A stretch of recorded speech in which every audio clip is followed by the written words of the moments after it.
Bient Sport wordt mij mogelijk maken door Friesland Lies.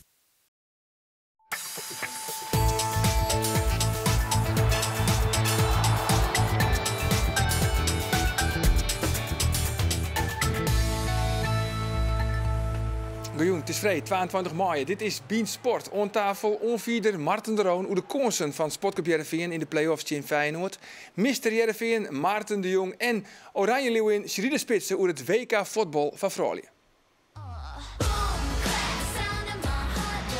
Hoort zelf, dat is een knappe bal en een goal.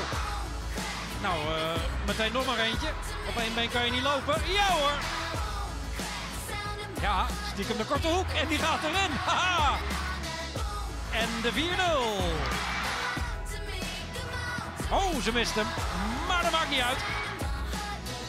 Met links de voorzet en de kopbal. Wat een mooie goal zeg.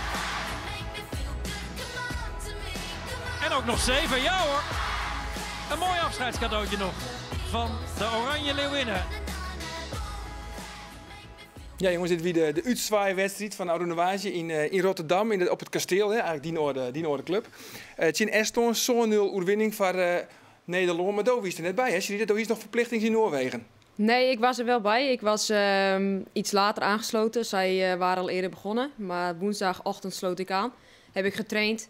Vervolgens waren de meiden aan het voorbereiden op een wedstrijd. En dus de wedstrijd gespeeld. Ik zat op de tribune. Ik was er wel gewoon bij. Alleen wij kregen een paar dagen meer rust vanwege de drukke competitie. Veel wedstrijden in een week. En, ja, maar die competitie in Noorwegen is kijk los, toch? Want dan voetballers bij Lillestrøm. Ja, klopt. Die is net begonnen. Maar we hadden dinsdagwedstrijd, zaterdagwedstrijd. Vervolgens weer dinsdag, zaterdag. Dus hij gunde ons ook wat meer tijd met familie en vrienden. Dus ja, dat is wel fijn. Ja, vandaar dat ik er niet bij was. Nee, ik snap het. Voor het eerst in de historie hebben we de Nederlandse vrouwen dus geplaatst voor een WK.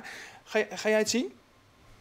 Ja, wedstrijden van het Nederlandse vrouwenelftal? Ik ga wel naar de Nederlandse dames kijken, ja. Dat dacht ik. Ja, tuurlijk. Nee, ja. Kijk, ik denk dat het prachtig is als je een WK kan spelen. En volgens mij is het Nederlandse vrouwenteam nog niet zo heel vaak er geweest. Dus ik denk dat het gewoon iets moois is. En volgens mij is het vrouwenvoetbal ook heel erg groeiende. Dus ja, ik denk dat je als voetballiefhebber toch wel even naar het Nederlands elftal gaat kijken. Ja, absoluut. Snel, en dan stap je hem op het vliegtuig richting Canada. Aanstaan praten we daar verder over. Eventjes over de play-off wedstrijd van Jereveen en Feyenoord. Just toen wie dus die eerste confrontatie in de play-offs. Het was eigenlijk een flatenfestival. Die eindigt in een 1-0 overwinning van Jereveen. We gingen graag wat beelden schellen te kind, maar ja, dat mooi nog één keer net. We hadden één keer net de televisie jochten. Maarten, welk gevoel heerst het bij die? Het wie net goed, maar wel de punten. Ja, maar goed, dat is een play-off. Hè. Kijk, het is allebei een afwachtende houding. Hè. Feyenoord kon echt niet. Nou, bij Heerenveen zijn er een paar jongens die lopen op hun tenen. Dat zie je. Hè. Die hebben de kracht. Simon Ternbugelieks, hè? Ja, nou, die is de laatste weken loopt heel hard op zijn tenen. En toen hij kwam was hij echt een box-to-box lopen van 16 tot 16. Ja, hij kiest nou zijn momenten. Hè. Dat is ook wel een kwaliteit. Maar dit is helemaal geen vakantie, toch? Ik bedoel, die is al 18 maanden op voetbal in, volgens mij. Ja, maar ja, goed, kijk, en dat zie je in de wedstrijd terug. Hè. En Feyenoord durft niet, die kan niet. Hè. Die hebben helemaal geen vertrouwen. Nou ja, goed, en we willen wel, maar er zijn een paar jongens die kunnen dan niet meekomen. Ja, dan moet je een keuze maken en dan moet je echt op een moment wachten. Ja, nogmaals, ik vond het ook geen wedstrijd om aan te zien, maar je wint wel. En nou moet Feyenoord komen, dus dat ligt wel weer in het voordeel van Heerenveen, denk ik. Ja. Even wat statistiekjes gaan we even op een rietje zetten, jongens. Even wat statistieken, dus 1-0, dat weten we. 34% balbezit van Jereveen, 66 van Feyenoord.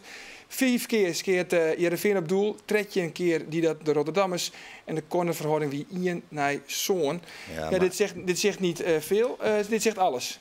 Nou, vind ik niet. Nee? Ik bedoel, ik zie 13 schoten op doel, maar volgens mij heeft Feyenoord geen kans gehad. Maar goed, het balbezit, dat is wel... de volle ploegen niet meer balbezit als Jim in het Abelense stadion. Nee, precies. Maar goed, wat Maarten al zegt, ja, er lopen een aantal op de tenen, vermoeidheid. En ja, dan moet je misschien soms voor een andere tactiek kiezen. En misschien was het inderdaad niet om aan te zien en was het saai.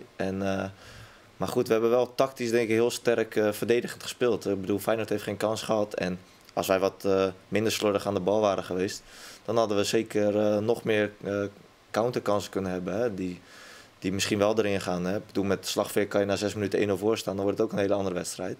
Ja. En ja, goed, we kiezen voor een andere tactiek. En ja, dat hoeft niet altijd slecht te zijn. Alleen dat maakt misschien het voetbal wel iets minder leuk. Ja, het was wel een matige wedstrijd. Wel maximaal resultaat. En dat we eigenlijk naar Oudin, ja, de meaning van de meeste spelers en de trainer naar Oudin van de wedstrijd. Ja, zoals we afgesproken hadden, de 0 houden. Dat was heilig. En dat is gelukt. Dus ik denk dat we tevreden mogen zijn. Ik denk dat wij het maximale eruit hebben gehaald vandaag. Tegen Feyenoord hadden we het lastig in het druk zetten op hun. Zij hadden optisch een overwicht. Maar op de manier waarop ze voetballen lieten ze ook wat ruimtes liggen. Daar hebben wij niet altijd van geprofiteerd. Ja, maar in de nacompetitie mag je ook heel erg slordig winnen.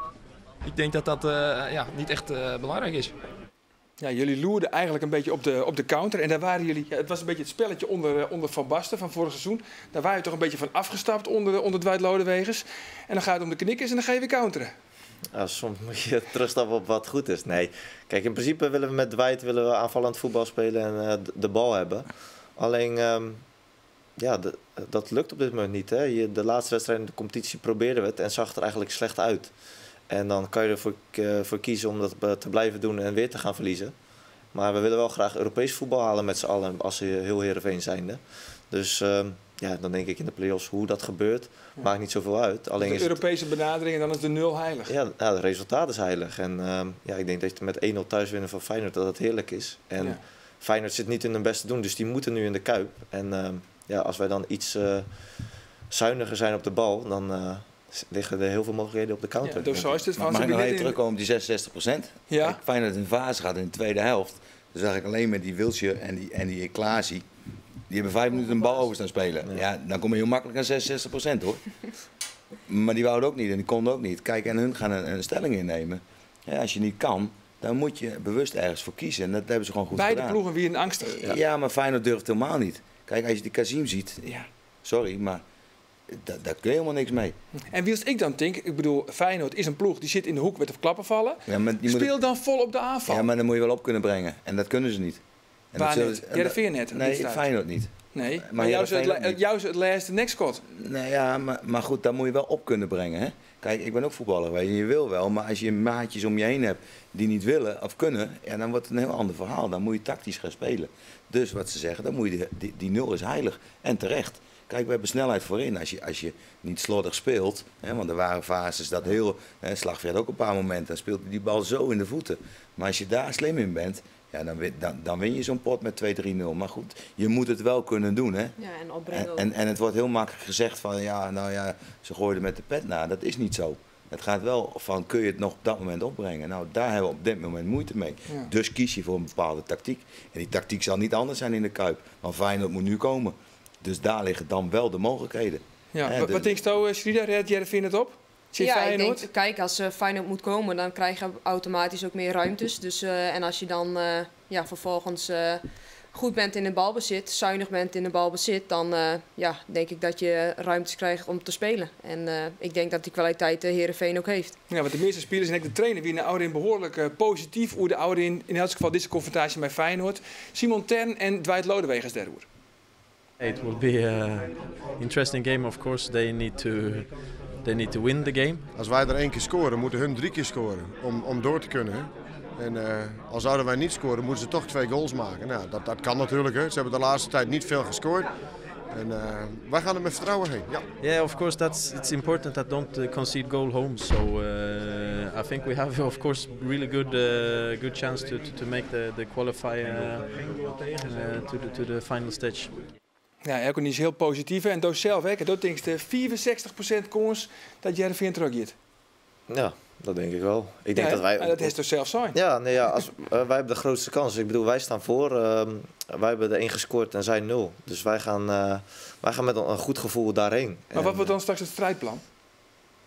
Ik denk wat Maarten zegt, dat het niet heel veel anders zal zijn. We hebben wel over nagepraat dat we wel een aantal dingen anders willen doen. Hè? Dat we misschien wel iets meer druk erop willen krijgen. Want, het was wel heel slordig. Het was heel slordig en op een gegeven moment kwamen we heel ver terug te spelen.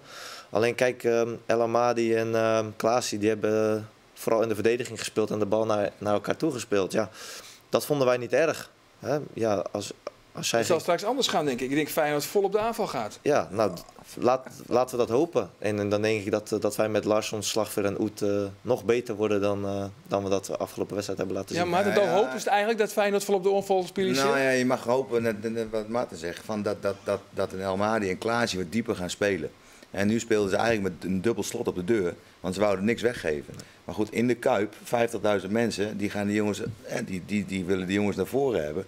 Ja, als je daar gevoelig voor bent, dan doe je dat. Dan hoeft maar 2-3 meter te zijn hoor, dan heb je de ruimte al. En dat geduld, daar gaat het nu om. Hè. Dat moet je op kunnen brengen. Hè. En vaak is van oké, nou ja, we gaan. Hey, wachten. Kies het moment. Hun moeten. Ja, Heerenveen hoeft niet, hè? We moeten niet als een wezenloze druk gaan dus je moet je organisatie zeker intact houden. Nou ja, dat staat de laatste week aardig. Dus we bent er eigenlijk wel eens, maar je jou in de staat, Heerenveen een keer terug. Ja, daar ga je vanuit. Maar ja, dat kan natuurlijk volmondig, ja. Maar goed, als je binnen een minuut een pengel om je oren krijgt, Ja, van een of andere thuissluiter, dan wordt dat een ander verhaal natuurlijk. Nou ja, oké, we zullen het in ieder geval in de gaten horen, dank je. We gaan eventjes de amateurvelden op, want in mijn club staan hier de fraaie voetballers van Tenaat Centraal. En die scoren echt een instik terug.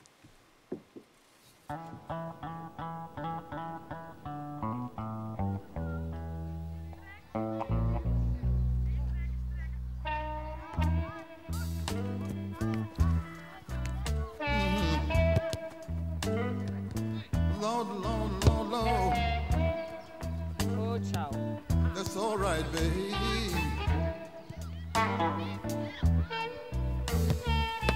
That's all right.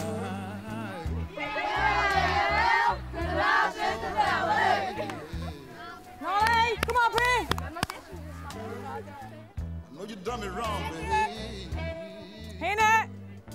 But that's all right. Doe maar, ja, doe maar. Goed zo, Rianne Noisty. At the Yale. Ah, jammer. Je moest een beetje meer in het hoekje, hè? Keurig maar, de Tinnerman. Habbeet. Mijn naam is Thea van der Kooi. Ik ben leidster van de Famkes MC Ingen van VV Tenaat. En dat doe ik together met Corrie van der Weg, vriendin van mij. Nou, alle kant. Ja, daar ben je. Klasse. Het is een belangrijke dag, want deze wedstrijd maar we winnen. Om volgende week nog in aanmerking te komen voor het kampioenschap. En daarna kunnen we de 150ste doelpunt maken. Wij vinden het wel bijzonder. Voor de Famkes is het denk ik haast normaal, maar voor u net. Ja, wauw, klasse. Oké, en nog eens. Nou, dan mooi. Kom maar halen. Ja, juist. Ja, keurig. We winnen al. Kom maar, Johanna, eerst. Keurig, meid. Kom maar, Rianne. Een groot pad van het team kan gewoon bijzonder goed voetballen. En daar kiest van genieten. Ja, het zijn talenten en dat kiest gewoon zien. En dat zijn echt liefhebbers. Ja, dat zijn echt famkes die het sneuren meer die we boekjes verkepen. Of we hebben het eerste stenen om te moorden. Maar die het echt bij de C's en de A's binnen. Dus dan merk je gewoon dat zit erin. Klasse! Keurig, meid. Het wie je mee? 150! Jel, jel, jel! Tenaat in de tel, hey!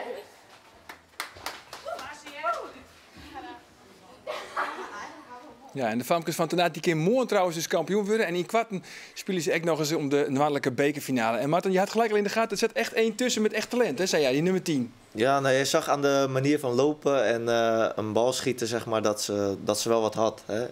Je loopt wel eens op een amateurveld en dan zie je soms mensen lopen en dan denk je van... nou goed, dat is niet het voetbaltalent. En je zag dit meisje lopen en daaruit bleek, hè, dat zag je al van... die kan in ieder geval op een normale manier lopen en een bal schieten. Dus misschien dat het wel iets voor over 15 jaar is bij de vrouwen. Ja, waar weet. Hey, Sherida, dit weer dus de Famkes van Tenaat.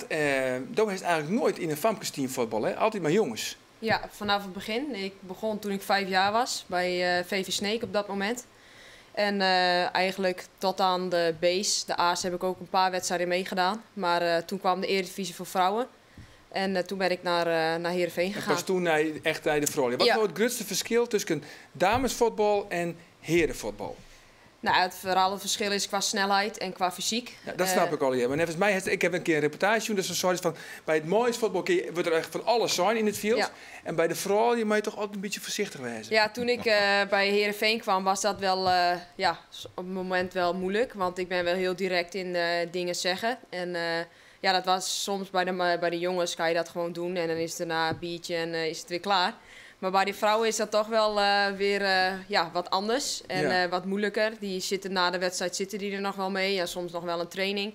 Maar ja, ik ben misschien in dat opzicht wat iets meer een jongen. Want als je wat zegt bij mij in het veld, ben ik het daarna weer gelijk vergeten. Ja. Dus dat is wel het grote verschil in het meiden, vrouwenvoetbal en het mannenvoetbal. Dus...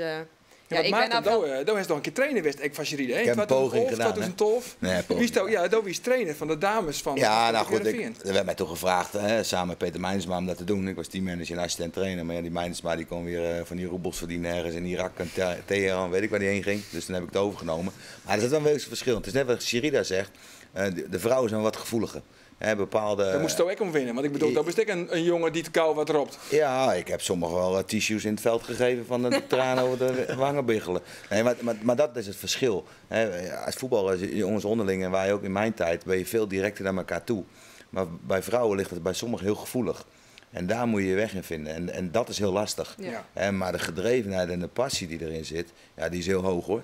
En dat verbaasde mij toen ook.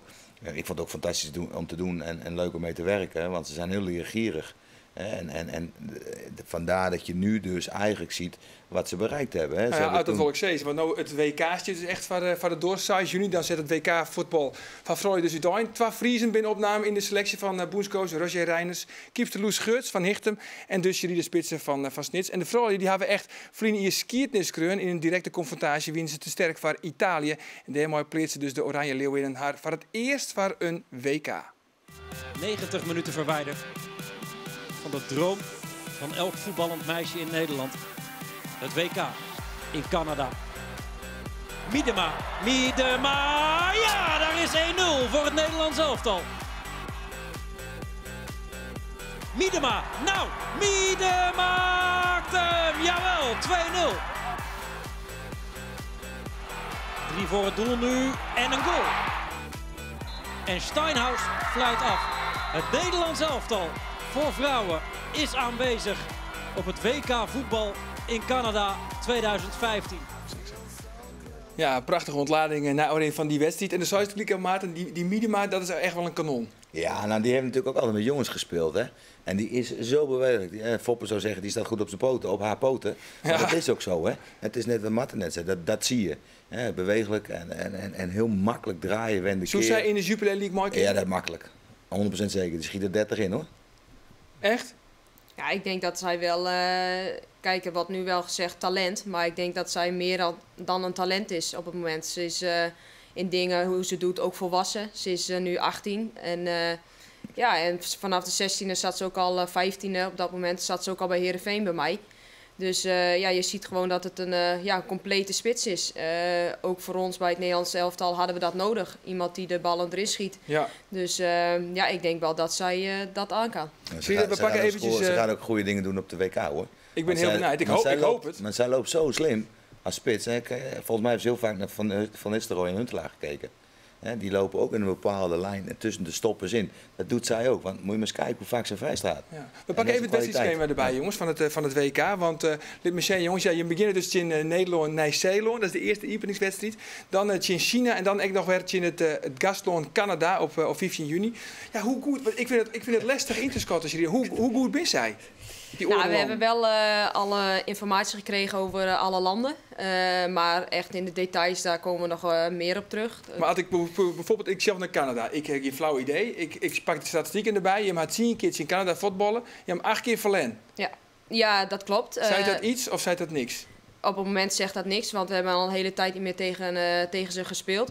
Maar ik denk dat wij gewoon een hele goede kans maken. Ook al is het thuisland, zeg maar, die thuis speelt in een eigen land met heel veel toeschouwers. Maar ik denk dat wij een hele goede kans maken tegen al de drie landen. Want de doelstelling is om uiteindelijk bij de beste 3 Europese landen te eindigen. Ja, om ons te plaatsen voor de Olympische Spelen.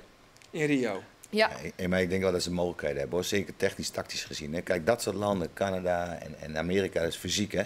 Ja. Dat is fysiek voetbal. En als je het mannenvoetbal Amerika hebt, precies hetzelfde. Ik heb een tijdje gekeken, het is alleen maar dit. Maar technisch-tactisch zijn hun veel en veel verder. Dus daar dan kom je hetzelfde verhaal weer. Geduld en op de juiste momenten toeslaan. Vanuit je organisatie. Dan hebben ze de beste kansen. Ja, dat is want toch daar fantastisch, zijn we hè, een WK voetbal. Dat is het mooiste wat er is, volgens mij. Heb je dat nooit gespeeld, zeker? Een WK voetbal? Ja. Nee. Maarten wel. Ja, 4 keer. En trouwens, de koning en de koningin Maxima, die kom ik nog visite, toch? Ja, op mijn verjaardag, dus ik hoop dat ze een cadeautje meenemen. Ja, bij deze artsen zitten te Shenno, naar Beach Front. Maxima. Stuur wel een berichtje. Precies. Ja, 29e, dan komen ze del in Canada? Ja, Toronto bij de wedstrijd tegen Zweden. Op die jeetje? Ja. Oké, nou, dit is wat leuks mooi nemen. Ja. Jongens, dan is het nou weer tijd voor... De quiz zeker. De quiz.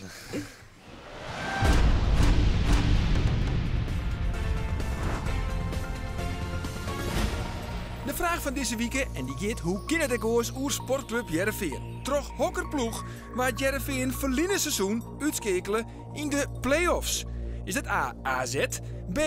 FC Twente of C. Feyenoord? Mail je antwoord van Waasje naar bient@omroepfriesland.nl en win!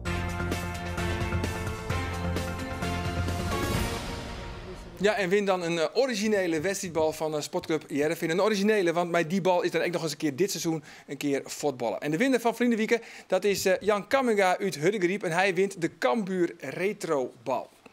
Dan op de radio dit weekend ook weer een heel soort sport. Mij vanzelfs een live verslag van de tweede confrontatie tussen Sportclub Jereveen en Feyenoord. Het commentaar uit de Kuip komt van collega Roelof de Vries en van mijzelf om 11:00. Oh. Jongens, een zondag volle Kuip, stijf uitverkocht. Ik geloof 50.000 mensen op de tribune. Heb je last van Kuipvrees? Nee, zeker niet. Nee. Het mooiste wat er is dan? Kuip, ja, Kuip is voor mij het mooiste stadion van Nederland. En ook met de mooiste sfeer. Dus het is altijd leuk om daar te spelen. En ja. Als Go Ahead Eagles er kan winnen?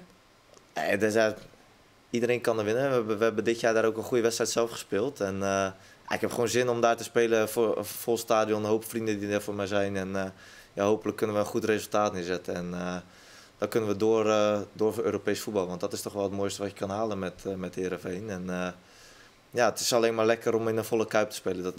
Dat maakt alleen maar meer los. Ja, dat is dan de eerste horde natuurlijk, Feyenoord. Daarna nog weer de winnaar tegen de winnaar van of Vitesse of Zwolle. Ja, het zal Vitesse wel gaan worden waarschijnlijk. Grootste kans, ja. Ja, Vitesse heeft gewoon een geweldig resultaat uit met 2 winnen. En, dat wordt heel lastig voor PEC. Maar goed, niks is onmogelijk. Alleen, kan Heerenveen winnen van Vitesse? Vitesse ligt ze wel ook qua voetbal. Dus ja? Vitesse is wel een ploeg die ook wil ballen. Hè? Die geeft ook wel ruimte. Kijk, wij hebben heel veel moeite gehad met ploegen die heel kort bij elkaar spelen. Waar je weinig ruimte krijgt. En ploegen waar je dus de goede uitslaat hebt. Het veld was groot, de ploegen willen zelf ook voetballen. Dus dan voetbal je zelf ook makkelijker. Dus dat wil Vitesse ook. En ja, daar liggen best wel mogelijkheden. En ja, goed, dat soort wedstrijden, dat zijn 2 finales. Ja, dan moet je er gewoon 100% voor gaan. Maar eerst zondag maar even. Eerst zondag winnen van Feyenoord. Maar je moet niet onderschatten dat PEC dat kan ook nog verrassen, hoor. Ja, zeker. Ja? Ik denk dat je beter Vitesse kan hebben dan PEC, hoor, in die finale. Oké, nou Cyrille, waar wint de play-offs, Tinksto? Ik hoop dat Heerenveen het wint. En ik ga er ook voor, daar zet ik mijn punten op in. Kijk eens aan. En waar wordt de wereldkampioen bij de vrouwen? Nou ja, laten we voor Nederland gaan. Ja, ja zeker. Maar anders inderdaad wat ze willen, wat hun doelstelling is. Hè. Ik bedoel, het is hartstikke mooi dat ze voor de eerste keer voor na lange tijd weer bij zijn. Of eerste keer, ik weet het niet. Eerste keer. Eerste keer. En het zou prachtig zijn als ze een mooi resultaat daar kunnen neerzetten. En ze hebben gewoon de laatste 2 jaar laten zien dat ze ontzettend stijgende lijn hebben te pakken. Dus wie weet kunnen ze ontzettend verrassen daar en de grote ploeg uitschakelen. Maarten, jij komt uit Rotterdam. Hebt ook in de jeugd gespeeld bij Feyenoord. 6 jaar lang geloof ik, hè? Ja, klopt. Met wie onder andere?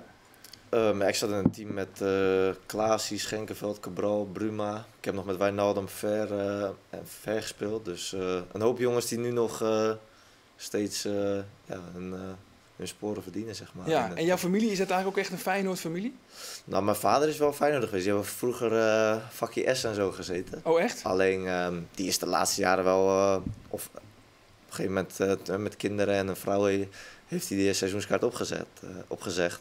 Alleen, hij kijkt altijd nog wel naar Feyenoord met meer overtuiging en zo dan naar andere Ja, behalve Heerenveen. Ja, waar ik speel, dat is een favoriet. Ja, en hij is dus nou ook straks voor Heerenveen dus. Hij is 100% voor Heerenveen. Ja, Ja, die, en jouw vrienden, want ik heb begrepen, dus die wat sms'jes over, doe voorzichtig met ons, hè? Ja, die is een beetje in de underdog-rol willen die zich al manifesteren. Maar die weten heel goed dat Feyenoord gewoon een goede ploeg heeft. Alleen, die zien het gewoon een somber seizoen hè, door de laatste weken.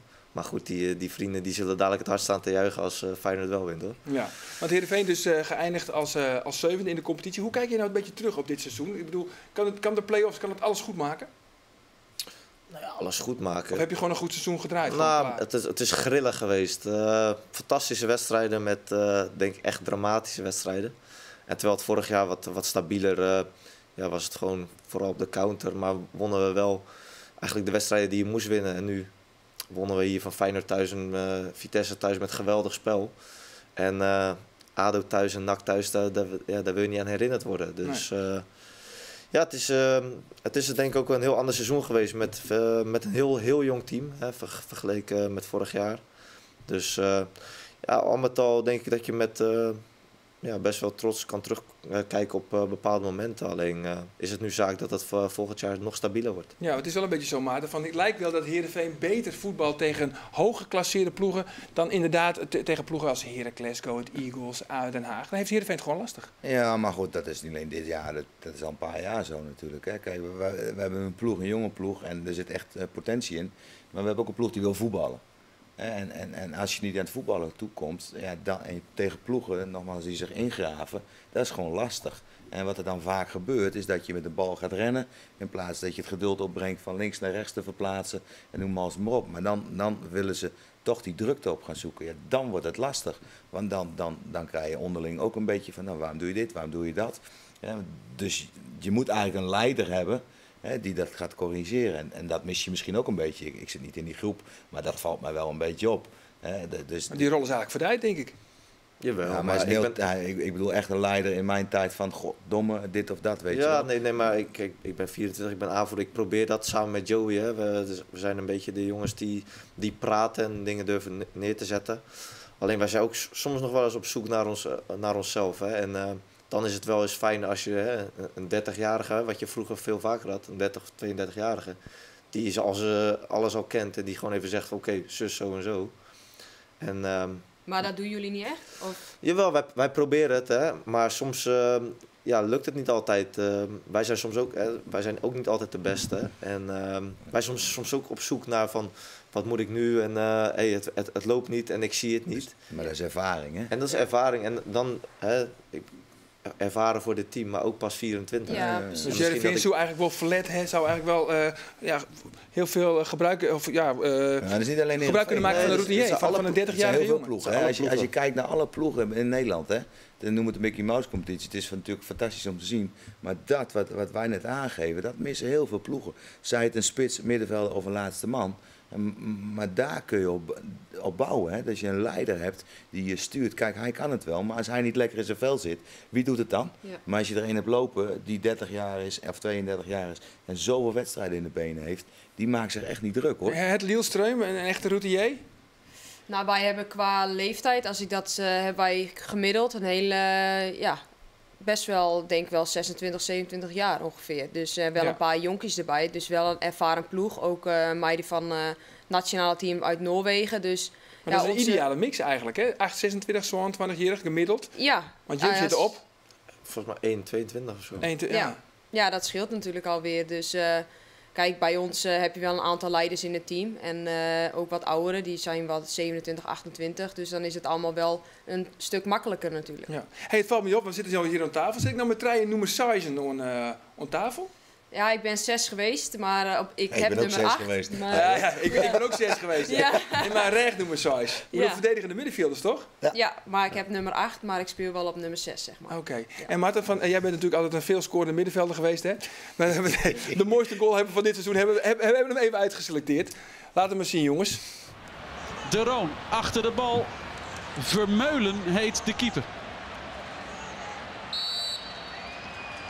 De Roon. Nee, natuurlijk zit hij erin.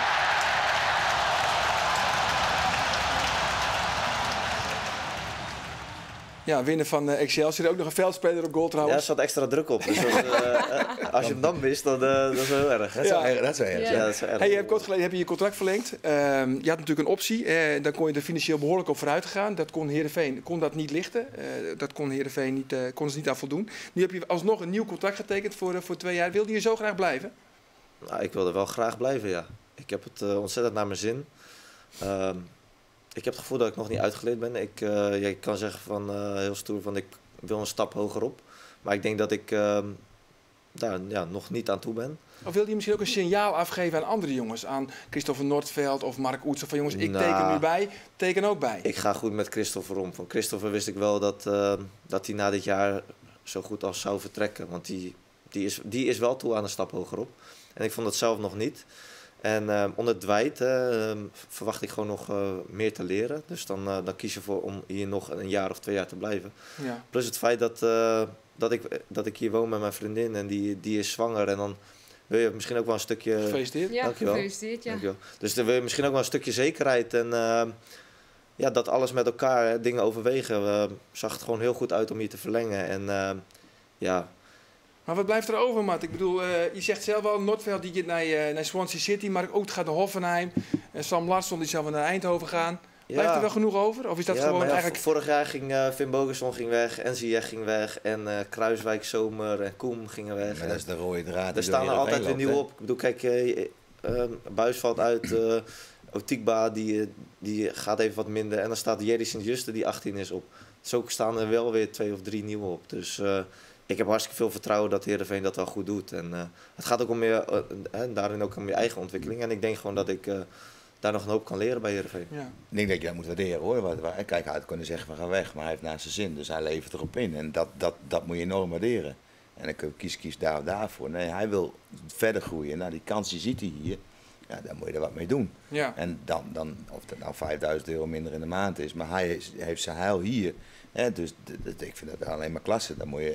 Dat meen ik serieus. Absoluut, absoluut. En Lucas Bijker komt er natuurlijk bij. En ik hoop alleen dat hij shirt onder de bal... Hey, doe het shirt de bal onder je shirt en je scoort in de kuip. Nee, dat zal ik nooit doen. Nee, toch? Wesley Sneijder acties met de duim in de mond. Ook geen duim? Nee? Nee, niks. Nee. Helemaal niks. Als ik score, en dat zag je net, dat is heel sporadisch, dan weet ik niet eens wat ik moet doen. Zo blij ben ik, zeg maar. Dus, Hey, maar zo'n Lucas Bijker, ik zei het net eventjes, die zal waarschijnlijk de overstap wel gaan maken naar Heerenveen. Ligt natuurlijk altijd gevoelig, weten we alles van. Jij hebt ook een keer een gevoelige overstap gemaakt, toch? Naar Groningen? Ik vind dat altijd een discussie van, heb ik jou daar. Kijk, je kiest omdat je je sportief kan verbeteren. Je kiest ervoor omdat je daardoor verder kan ontwikkelen waarschijnlijk. Kijk, in mijn tijd gingen heel veel spelers van Heerenveen naar Groningen of andersom. Zelf wegdienen? Ja. Over Heerenveen is ook gewoon 2 jaar voetbal bij Greens. Ja, nou ja, maar ik bedoel, daar hoorde je niemand over. Ik kreeg een heel bos bloemen van succes en doe je best daar. Nee, maar... ik wil verder, die jongens willen verder. Dus daar gaat het om. Maar we weten al je Vaski het is, we weten van Dwight Lodewijk, hoe het al je Gien is. Dat klopt allemaal wel. Met Ron Jans is precies hetzelfde. Maar dat is dezelfde keuze die je maakt. En ik snap dat het water en vuur is. Maar goed, daar ontkom je niet aan. Kijk, misschien was die jongen naar Volendam gegaan. Maar dan hoor je ze niet. Het is nu toevallig 30 kilometer verder, laat ik het zo maar zeggen. En dan slaat de vlam in de pan. Ja, kun je je er iets bij voorstellen? Ik bedoel, natuurlijk, er zijn sentimenten. Maar hoe stou het dan? Als je in dezelfde positie ziet als bijvoorbeeld Lucas Bijker? Ik had naar mezelf gekeken. Het is misschien een beetje egoïstisch, maar uiteindelijk wil je voor jezelf beter worden. En als dat op dat moment bij die club is en het ligt misschien 30 kilometer uit elkaar... ja, dat is dan maar zo. Uiteindelijk doe je het voor jezelf om zelf hoger op te gaan. Hij kent Dwight natuurlijk ook. Hè. Dat is een voordeel. Dus hij heeft met Dwight gewerkt. Dus dat is ook een makkelijkere stap. Ja, Lodewijk is gecharmeerd van. Ja, maar had bijvoorbeeld, ik noem maar wat, had Van Basten daar nog gezeten. Dan had hij het misschien niet gedaan. Omdat hij weet wat hij aan deze trainer heeft. Maar dat is een keus die hij maakt. Hij wil zich ook doorontwikkelen. Is het al zeker dan? Nou, zo goed als. Hè. Ja, het is, eigenlijk is er wel vanuit in dat hij Takkum hier bij Jim voetballen. Ja, okay. Nou ja, Van Aanholt een keer mooi, want die is ontevreden op de linkerflank. Ja, maar volgens mij is dat... Hij heeft het op zich ook gewoon wel naar zijn zin bij Heerenveen. En hij komt hier ook Pele van Aanholt. Ja, nee, hij is nu op de linksbackpositie. Hij speelt liever rechts. Maar goed, het is... Hij heeft het goed gedaan trouwens. Ja, het is geen uitgemaakte zaak dat die jongens vertrekken. En als Bijker komt, ja, nou, ik heb ook naar Cambuur gekeken. Dat is gewoon een aanwinst voor ons. En ik denk dat je als jongen altijd moet kijken naar je carrière en welke stap je kan maken. En op dit moment is vanuit Cambuur naar Heerenveen is een stap vooruit. In sportief opzicht, maar misschien zeker ook wel in financieel opzicht. Dat die meer mogelijkheden hebben. En volgens mij moet je als voetballer altijd denken aan wat kan ik bereiken in mijn carrière en hoe kan ik verder gaan. En dat er dan wat sentiment bij zit, ja, goed, daar heeft hij vervolgens ook dan niks meer mee te maken. Want hij moet door, hij wil verder ontwikkelen. Dus ja, moet hij dan zeggen, omdat het zo gevoelig ligt en de supporters zeggen van het mag niet, dat oké, dan blijf ik maar waar ik ben. Nou, dat vind ik altijd heel apart. Dus. Wat Sherida zou het altijd van die eigen carrière kiezen. Ja, als jij niet de mogelijkheid hebt, als je Messi bent, kan je zeggen ik blijf bij Barcelona. Dat is niet zo moeilijk, want dat is al het hoogste en je gaat nergens meer verdienen. Maar als jij niet zo goed bent dat je niet de keus hebt om uit van alles te kiezen, moet je toch ook voor jezelf kiezen. Ja, zo is het ook. En dan voetballers nou bij Lillestrøm in Noorwegen. Hoe bevalt het er eigenlijk? Ja, heel goed. Ja, alles goed voor elkaar, huisje, qua niveau. Ik speel altijd. Ja, even voor de mensen die het net weten, want dan heeft de oerstap maken van Twente, eerst Heerenveen, doet Twente. Ja. En dan was de enige, of de eerste vrouw eigenlijk van de Nederlandse Eredivisie, werd voor Betellenwaard, die een transfer maken naar Noorwegen. Ja, klopt.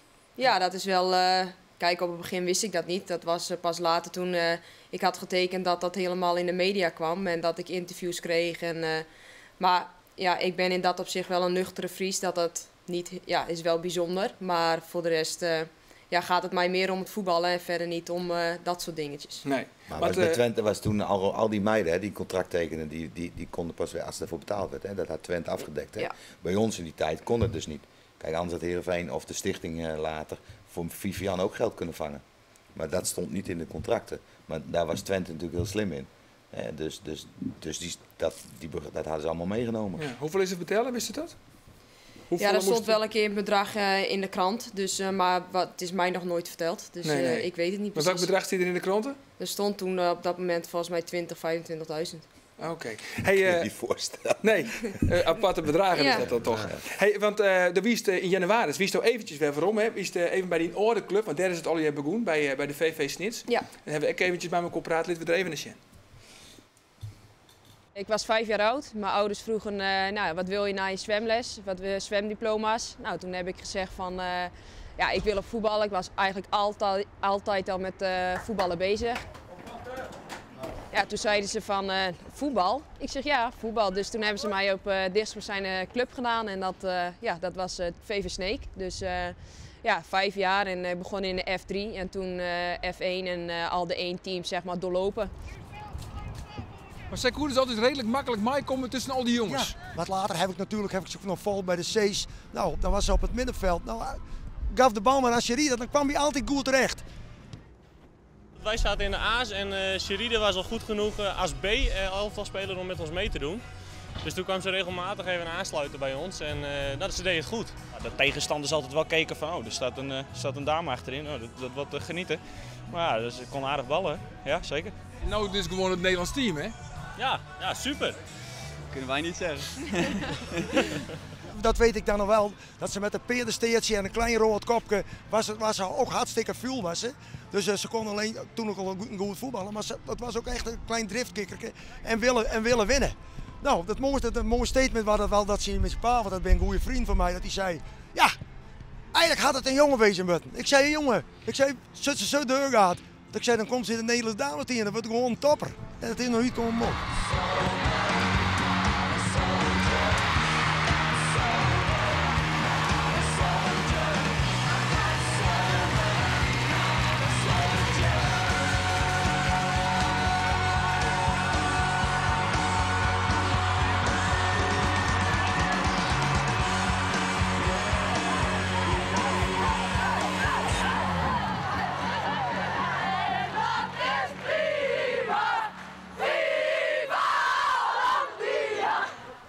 Ja, dit ben Ordebiel Nesjeri. Maar dit wie volgens mij toen mijn definitieve kwalificatie, een 2-0 overwinning op Spanje en daar mooi kwalificatie voor het EK in Finland. Is daar mooi eigenlijk wel de basislijn voor dit succes van nou? Ja, ik denk het wel. Daar is het wel allemaal begonnen. Als je ook kijkt naar welke stappen er zijn gemaakt, de Eredivisie is gekomen, vervolgens de Benelux. Dat wordt nu weer anders. Maar ik denk dat het binnen vrouwenvoetbal ook heel veel meisjes weer op voetbal zijn gegaan. Dat het echt super leeft. En dat is natuurlijk ook goed geweest dat wij aan toernooien mee zijn gaan doen. Je bent volle beter worden. Ja, aan EK's en aan WK's nu de eerste keer. Dus dat helpt alleen maar meer voor het meiden- en vrouwenvoetbal. Nee, maar echt toernooiondervinding krijgen. Ja, en we hebben ook van geleerd, als je kijkt naar 2013... hebben we natuurlijk niet een succesvol EK gedraaid. En dat hebben we weer geëvalueerd. In Zweden, wie dat? Ja, en dat was niet best. Dus we hadden maar 1 punt uit de pool. En als we nog 1 punt hadden gehaald, waren we door geweest. Dus ja, dat zegt ook wel wat. Dat maar 2 punten, dan kan je al doorgaan. Maar ik denk dat wij na dat weer echt stappen hebben gemaakt. Als je kijkt naar wat er is veranderd in de groep. Ja, eigenlijk hebben wij een gemiddelde leeftijd wat ook jong is, 22, 23. Maar wel heel veel kwaliteit en dat is wel mooi om te zien. Ja, Maarten Doe ik trainer was dus ik zei het al, 2011 bij de dames van Sportclub Heerenveen. Kist je ook echt vernemen dat het echt beter worden is, het vrouwenvoetbal? Nou ja, wat heel belangrijk is geworden is dat ze zijn op een gegeven moment meer gaan trainen. In Zeist zaten ze volgens mij 2 dagen altijd. Dus wij misten ze dan eigenlijk in principe. Maar goed, dat waren wel je internationals en die zijn beter geworden. Alleen die competitie erin, die Nederlandse competitie later met de Benelux, dat was voor die meiden veel te weinig weerstand. De betere, laat ik zo maar zeggen. Want je moest wel eens naar België tegen een ploeg. Die had een begroting van €10.000 op jaarbasis. Ja, daar lopen meisjes in die niet zo goed kunnen voetballen. Dus hun weerstand was niet goed genoeg. Dus wat hebben ze gedaan? De internationale wedstrijden spelen, toernooien spelen. Ja, dan krijg je ervaring. En dan kun je stappen maken. En dat is gewoon de belangrijkste fase geweest. En dat, ja, nu ze de WK gaan spelen en ze gaan het goed doen. Ja, dan moet je als KNVB zijn. Dan moet je dit op gaan pakken. Want anders ga je dit en dan is het weg. En dan kom je er niet meer uit, hoor. Nee. Het leeft. Nooit echt trots zetten. Ja, maar goed, dat was met die Benelux ook zo. Ik ben natuurlijk bij al die vergaderingen geweest. Maar goed, er zat niks achter. Dus qua sponsoring niet. Dus je kon niet zeggen van oké, dat wordt daar en daar aan gekoppeld. Want je was op je eigen aangewezen, maar je ging wel naar België en je maakt wel echt extra kosten. Dus je moet nu een plan maken van als hun het goed doen, dat het uit de kast komt en dat je het vrouwenvoetbal in Nederland op de kaart kan zetten. Want er is potentie genoeg. Alleen het gaat erom, hoe pak je dat op en hoe ga je ermee om? Ja, want je wilde dus graag bij de beste treien Europese landen eindigen en derde deelname aan de Olympische Spelen veiligstellen. Waar is nou echt de favoriet op het WK? Ja, als je kijkt naar de grote landen zoals USA en Duitsland, dat zijn ook wel, maar ook kijk naar Frankrijk, die hebben ook weer echt stappen gemaakt. Dus, dat zijn de beste landen eigenlijk? Ja, als ik daarnaar kijk wel. Ja, maar dan wordt het nog lastig, want dan heet dus al Duitsland en Frankrijk, dan moet je hem dat treddelland dus wezen. Ja, maar daar gaan we ook voor, uiteraard. Dus, maar goed, er zijn altijd kansen en de bal is rond en je weet nooit hoe het gaat. Ik had dit nou. Precies, en in het toernooi moet je ook groeien. Dus ik hoop dat wij hele mooie dingen kunnen laten zien. En, mooi dat ze het zegt. Toernooi moet je groeien. Hè? Hoeveel heb je er gespeeld? Nou, 2. Nee, eigenlijk niet 2. 1 gespeeld en dat geeft de ander op de bank. gedrevenheid aan. Hè? Hoeveel heb jij er gespeeld, Maarten? WK's? Ja? 4 toch? Ik heb 1 op de bank gezeten. nee, maar dat geeft de gedrevenheid van die groep aan. Want ze zullen allemaal zo praten. Dus ze hebben een focus. Dat willen ze bereiken. Nou ja, dat zie je enorm. En die meiden zijn zo gedreven. Maar dat kind is extra wijze. Bijvoorbeeld de kinderpool keer je dan terug. Maar dan kun je dus samen echt in Duitsland of in echt een groot land. Zo'n je dan uitkomen kunnen. Ja goed, dat zijn stappen. Dat is dan het risico wat je ja, maar goed, daar kiezen ze voor. En dus ze willen het ook behalen. Ze willen het maximale halen. Nou ja goed, dan moet je daarvoor gaan. Dan moet je die focus erop leggen. Want wat ik toen straks al zei, technisch, tactisch moet je daar gewoon slim in spelen. Nou, dat kan. Ja. Daar hebben ze de speelsters voor. Is voor de even terug te komen op net, van die ontwikkeling voor die vrouwen. Kijk, je hoort bijna alle goede vrouwen die nu in het Nederlands elftal komen ook van, ja, ik heb eigenlijk altijd alleen met jongens gespeeld. Hè? En dan op het laatst maak je de stap. Maar doordat er zoveel meer animo is, worden nu heel veel vrouwenteams heb je. Maar die blijven dus tegen vrouwen spelen en met vrouwen. Is het niet beter dat je de beste vrouwen gewoon in die mannenteams blijft mee laten doen? Omdat ze daar waarschijnlijk sterker worden en misschien beter. Omdat als je tegen andere vrouwenteams speelt en dat is helemaal niks. Of dat je daardoor de tegenstand niet hebt. Nou, we lezen het voor als Sherida. Dat is het probleem. Hè? Kijk, zij moesten met uit de B's, konden ze niet verder. Nee. Dan moet je eigenlijk ook bij de A's mee kunnen doen. Ja. Dan word je nog beter. Ja. Hè, Ja, bij de A's kon ik dan wel meedoen, maar toen had ik de keuze gemaakt om naar de Eredivisie voor vrouwen te gaan. Nee, precies. Maar als je dan de Eredivisie hebt, dat is goed. Alleen dat je dan in de jeugd tot een jaar of 16 zegt van je en dan gaat het met om de jongens. opleiden. Hè? Kijk, toen ik het vrouwenteam deed en toen heb ik ook 1,5 jaar lang een voetbalschool gehad, hè, voor meisjes. Ik had 60 meiden die graag dat wouden. En er zijn er later 4 doorgestroomd naar het belofteteam van Heerenveen. Maar daar ligt een basis. Ja. En je moet ze een mogelijkheid bieden. Voor de jongens kunnen ze naar die voetbalschool, naar die voetbalschool. Ja. Maar voor meisjes is dat helemaal niet zo.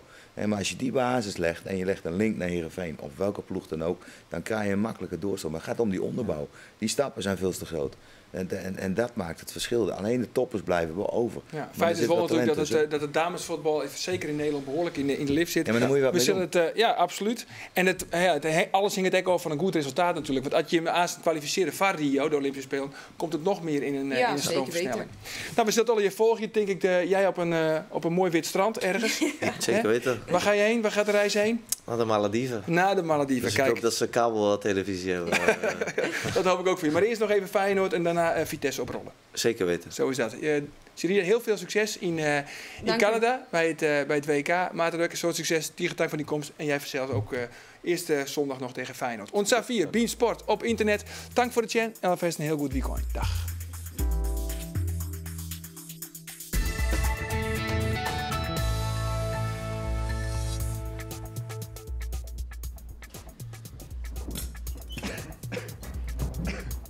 Ja, Ipe, een vraagje voor Bein Sport.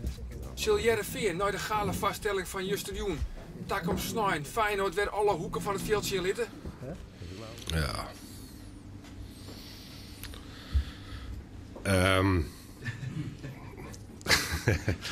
Dat zal wel meevallen. Is dat een afdoende antwoord? Bein Sport, waar het mij mogelijk maakt toch Friesland lies.